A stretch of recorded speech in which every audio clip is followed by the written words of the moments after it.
నమస్తే welcome to Andhraprabha నేను తేజస్వి రాహుల్ గాంధీని ప్రధానిగా చూడడమే దివంగత నేత వైఎస్ రాజశేఖర రెడ్డి కల అని కాంగ్రెస్ నేత షర్మిల అన్నారు. ఆ కలను నెరవేర్చడానికి తాను కృషి చేస్తానని స్పష్టం చేశారు. కాంగ్రెస్ పార్టీ ఏ పదవి ఇవ్వాలి, ఏ బాధ్యతలు ఇవ్వాలి అనేది కాంగ్రెస్ పార్టీ ప్రెరోగేటివ్. కాంగ్రెస్ పార్టీలో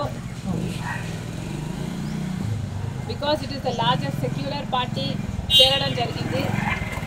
రాహుల్ గాంధీ గారు ప్రధానమంత్రి అయితేనే మన దేశానికి మంచి జరుగుతుందని, కమ్యూనల్ వైలెన్స్లు తగ్గుతాయని, రాజశేఖర రెడ్డి గారే రాహుల్ గాంధీని ప్రధానమంత్రిని మనస్ఫూర్తిగా చేసుకోవాలి అనుకున్నారు. కాబట్టి అదే జరగాలి, అది జరిగితేనే మన దేశానికి మంచి జరుగుతుంది అని చేరడం జరిగింది. ఇంకొకసారి చేరిన తర్వాత వాళ్ళ చేతుల్లో మనం పెట్టుకున్న తర్వాత వాళ్ళు ఎలా ఆదేశిస్తే అది నమ్మకంగా చేయాల్సి. టీడీపీ అధినేత చంద్రబాబు నాయుడిని కలిసిన షర్మిల కొడుకు పెళ్లి శుభలేఖ అందజేశారు. చంద్రబాబుతో భేటీ మర్యాదపూర్వకమేనని, ఇందులో ఎలాంటి వింత లేదని ఆమె చెప్పారు.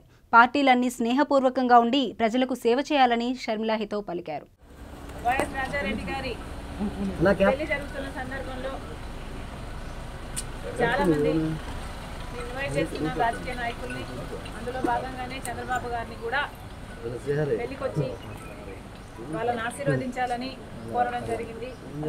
చాలాసేపు రాజశేఖర రెడ్డి గారి గురించి, వాళ్ళ ఫ్రెండ్షిప్ గురించి, వాళ్ళ రాజకీయ ఇనిషియల్ ప్రస్థానంలో జరిగిన విషయాల గురించి అన్నీ గుర్తు చేసుకున్నారు, మాకు గుర్తు చేశారు.